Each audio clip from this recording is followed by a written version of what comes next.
No one could tell how long she'd been lying there, caked in dirt, wrapped in rags, more like something dug out of the ground than a person still breathing. Thomas Greaves almost rode right past. He wasn't a man who went looking for ghosts. He nearly kept going. And if he had, she would have turned into a story the wind forgot.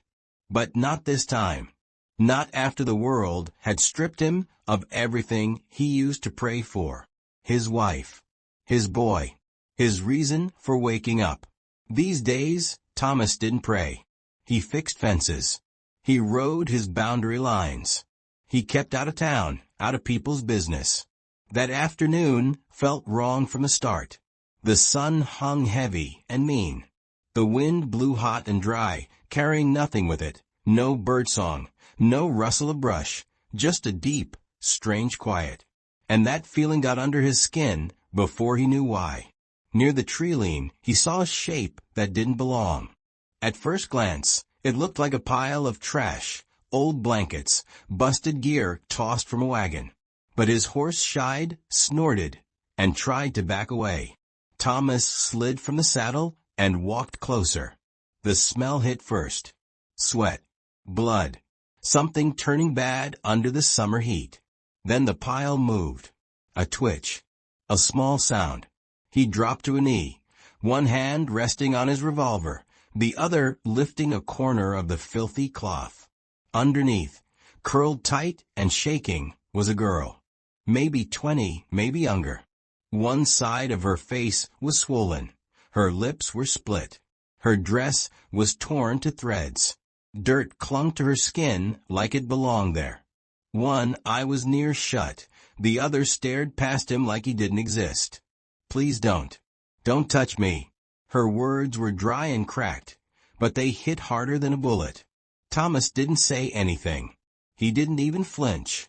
He just looked at her for a long moment, taking in the bruises, the ribs showing through, the way her fingers held that blanket like it was a shield. He could have walked away. No one would blame him. No one would even know. But he didn't. He shrugged off his coat, wrapped it around her shaking shoulders, and lifted her as gently as he could. She didn't fight. She didn't cry. She just collapsed against his chest like something broken, long past the point of screaming. The ride to his cabin was silent, only creaking leather, and far off, the caw of a crow. In that quiet, Thomas felt something move inside him, something he thought had died a long time ago. She didn't say another word, but he knew whatever she'd been through was bad. And whatever came next wasn't going to be easy. He asked her nothing that first night. Not where she came from, not what happened, not who she might be hiding from. He didn't even ask her name. He set her down in the old back room, the one that once smelled like fresh biscuits and lavender soap.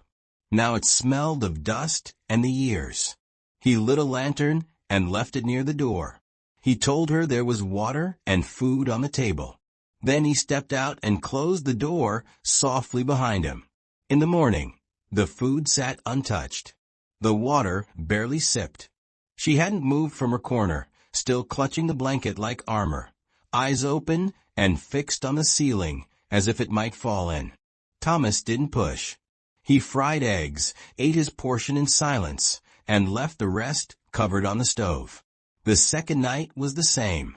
By the third morning, she'd taken a sip of water. That was it. But it was something. Like the first spark in a fire that's nearly gone out. Thomas wasn't a talker anymore, and he wasn't good with words. Digging through a drawer, he found his old harmonica, the one he used to play when his boy was small. Just a few soft notes by the fire. Nothing fancy. He figured music might make the house feel less like a grave. That night he played, low and slow. She didn't speak. She didn't move.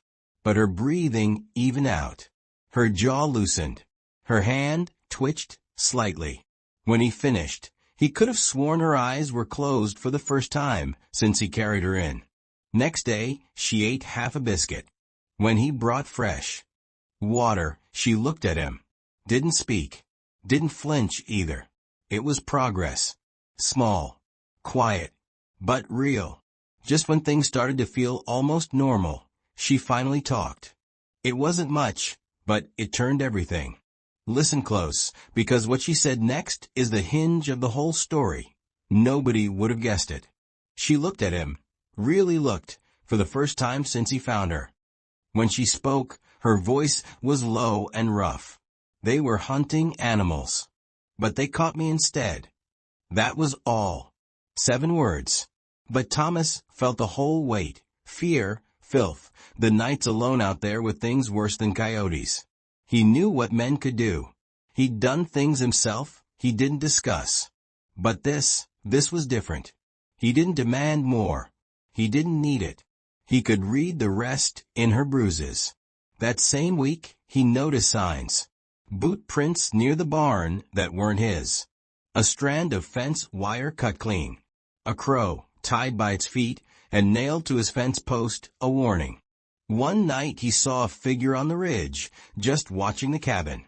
When he grabbed his rifle and stepped outside, it vanished. By morning he found his dog dead, poisoned. She didn't cry. She just sat in the rocker, wrapped in that old blanket, hands white-knuckled. "They know I'm here," she whispered. Thomas didn't answer. He cleaned his rifle. He sharpened the axe. He rode into lead at first light and spoke to the sheriff, an old war buddy he trusted. He gave a description. Word went out. But out here, the law moved slow. Too slow. That night he stacked the fire higher and moved her bed closer to the hearth. He sat with his rifle across his lap, eyes on the door. Out here, you learn something fast. If you wait for the law to save you, you'd better be ordering a coffin too. And, hey, if a story like this has kept you leaning in, maybe tap that subscribe button. There's no sheriff riding to the rescue, but it sure helps keep tales like this breathing. Now hold tight, because in the next part, those devils don't just watch. Trouble isn't through with them yet. They're coming through the door. It happened just after sunset. The sky still glowed orange, but the shadows had teeth. Thomas was out back splitting kindling when he heard it, a sound no rancher mistakes. Hooves. 3 horses. Slow, deliberate. He stepped from behind the shed and saw them. 3 men, dusty, tall in the saddle, eyes mean and hungry.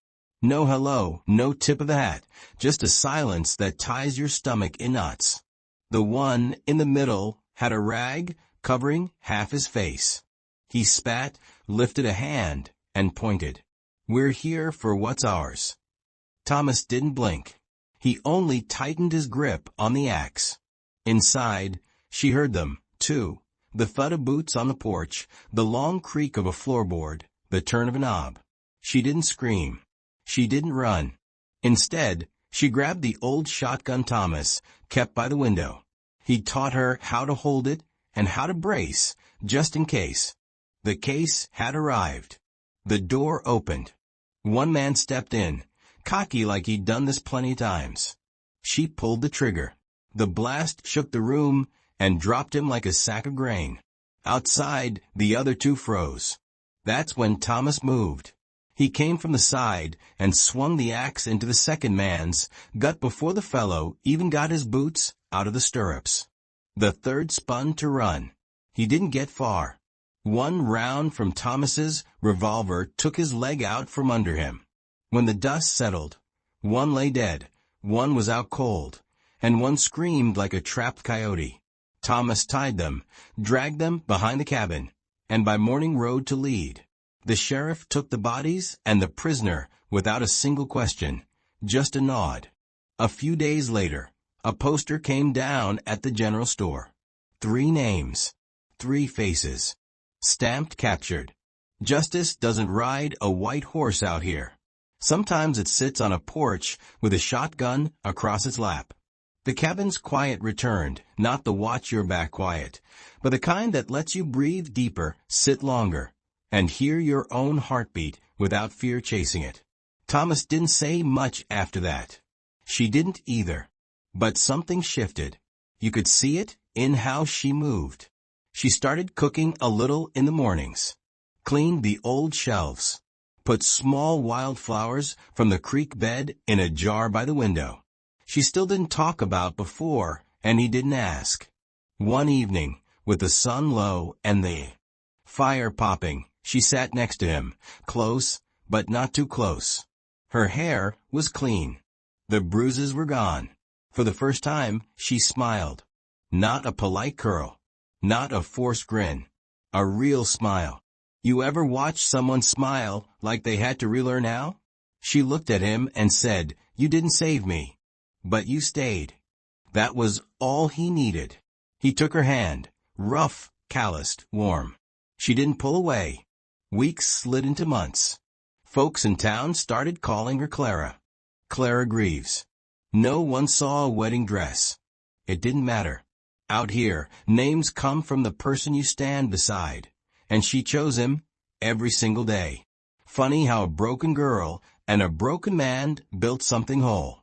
Have you ever thought about that? How the cracked places in one person can match the cracks in another, and together the pieces fit. Makes you wonder how many people just need someone who won't walk away. And if this story touched you, even a little, maybe hit like. Maybe subscribe.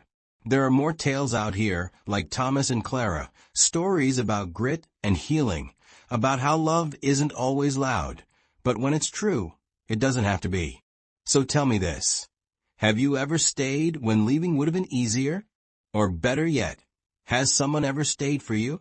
People asked Thomas later why he stopped that day. Why didn't he ride on like he always did? He never had an answer that satisfied them. Truth is, some moments don't make sense on paper. He'd spent years building distance between himself and the town, between himself and memories that hurt to touch. He spoke less. He felt less. He let the days pass like fence posts on a long road.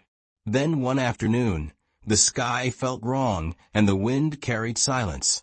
And there she was, like a question he couldn't ignore. In those first days, he offered space. He kept his voice low. He let her choose when to eat, when to rest, when to look him in the eye. The harmonica did what words couldn't. It told her, someone is here. Someone is staying. Sometimes that's all a person needs. After the men came and went, one carried, one limping, one not breathing, the house changed. The rooms didn't feel like rooms waiting for footsteps. They felt like rooms meant to be lived in. She moved from the corner to the chair, from the chair to the table, from the table to the doorframe, looking out at the trees. Little by little, she stepped back into daylight. Thomas started talking a bit more, not about the past, but about small things. Weather, fence line, which hens were laying. He told a dry joke once, and she actually laughed, short and surprised, like she had forgotten the sound. They never spoke of the ridge watcher or the dead crow nailed to the post, not after the poster came down. Some things don't deserve more breath. What they spoke about instead was supper, and whether the creek would run higher after the next storm, and if the wildflowers by the window would last a week. It wasn't a fairy tale. It wasn't fast. Some nights, she still woke with her hands clenched and her breath held tight. On those nights, Thomas stirred the fire and sat with her, saying nothing, letting the quiet mean safety instead of danger. In time, the quiet learned new meaning. The neighbors noticed changes, too. They didn't ask nosy questions. People out here generally mind their own. But they waved more. They left fresh flour when they heard supplies were short. Someone dropped off a tin of tea at the door with no note. The world that had been cruel also had corners that were kind. Thomas fixed the roof before the autumn rains. She handed him nails and held the ladder. He mended a gate. She kept the board straight. Side by side, they made a neat fence along the front path with clean posts and strong rails. It wasn't much. It was everything. One morning, after the frost melted but the air still bit, she stood in the yard and looked at the hills. "Feels different," she said. Thomas, wiping his hands with a rag, asked, "How so?" She thought a long while. Like I can hear myself again." He nodded. He didn't press. Didn't need to.